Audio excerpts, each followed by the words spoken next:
Assalamualaikum warahmatullahi wabarakatuh, and very good morning to all of you. Today our group would like to discuss about definition of airline and its economic market structure. Okay, first of all, what is an airline? An airline is a company that provides a transport service for travelling passengers and freight. Generally, airline companies are recognized with an air operating certificate or license issued by a governmental aviation body. Okay, airline services can be categorized as being intercontinental, domestic, regional or international, and may be operated as scheduled services or charters or cargo services. So in Malaysia we have scheduled airlines such as AirAsia, Malindo Air, Firefly and MAS. A scheduled flight means that tickets to this flight are sold via various sales channels around the world. These airlines promote many routes to our desired destination, either domestic or international. We also have charter airlines such as Berjaya Air, Layang-Layang Aerospace, MHS, Westa and Sabah Air. In practice, many charter airlines do essentially follow a set schedule with a certain number of flights per week to desirable tourist destination. Last but not least, Asia Cargo Express, Mas Cargo, MyJet Express Airlines and Raya Airways are the example of airlines that operates as cargo airlines in this country. This cargo airlines is designed for the carriage of cargo rather than passengers. Such aircraft usually do not incorporate passengers, amenities and generally feature one or more large doors for loading cargo. Usually cargo flights have features that distinguish them from conventional passenger aircraft. What's up? Not all airlines are created equal. As in most businesses, there is sort of stratification of airlines, at least within the United States.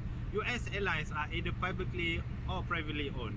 However, in many countries, including in Malaysia, the government owns the airlines. It is then classified by the federal government and placed in one of the three categorizations, which is major, national or regional.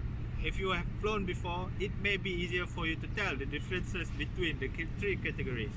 Each of the three types of airline have distinguishable routes.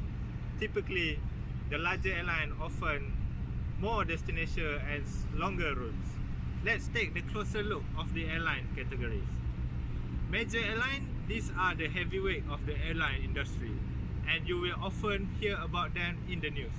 A major airline is defined as an airline that generates more than $1 billion in revenue annually, such as Singapore Airlines, Qatar Airways and British Airways. The last airlines is regional airline. As the name suggests, this airline services particular region of the country itself, filling the niche market that the major of the national airlines may overlook.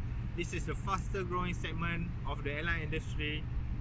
It's just like any other businesses, meaning that there are numerous of type of airline because the customer have a different needs. If you are going overseas, you are likely to use a major airline because it has more destination overseas. The airline industry in Malaysia is a highly concentrated industry with few top players. Formerly a monopoly dominated by Malaysia Airlines, which is MAS. It is now an oligopoly market structure with the entry of two big competitors, which is AirAsia and Malindo Air. One of the characteristics of oligopoly is first, an industry dominated by small important number of large firms. Secondly, firms sell either identical or differentiated products. Thirdly, the industry has significant barriers to entry. So why does oligopoly is formed? The distinctive feature of oligopoly is interdependence. Oligopolies are typically composed of a few large firms. Each firms are so large that its action affects market conditions. Therefore, the competing firms will be aware of a firm's market actions and will respond appropriately. One of the conditions of oligopoly is first, an oligopolistic market has only few large firms. This condition distinguish oligopoly from monopoly, in which there is just one firm.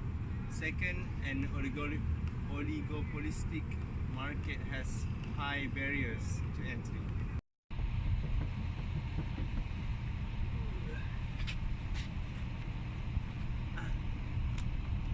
So, I know you will guys think about what is the difference between monopoly and oligopoly.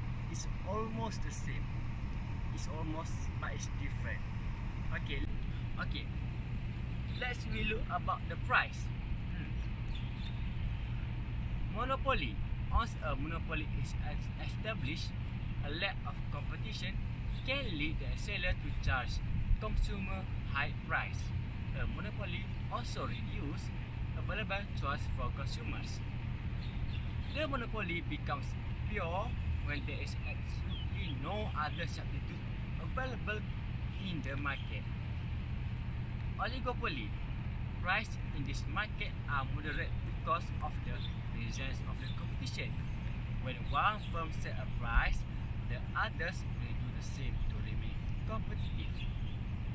But if one firm drop price for consumer, the others typically follow suit. Prices are usually higher in oligopoly than they would be in perfect competition.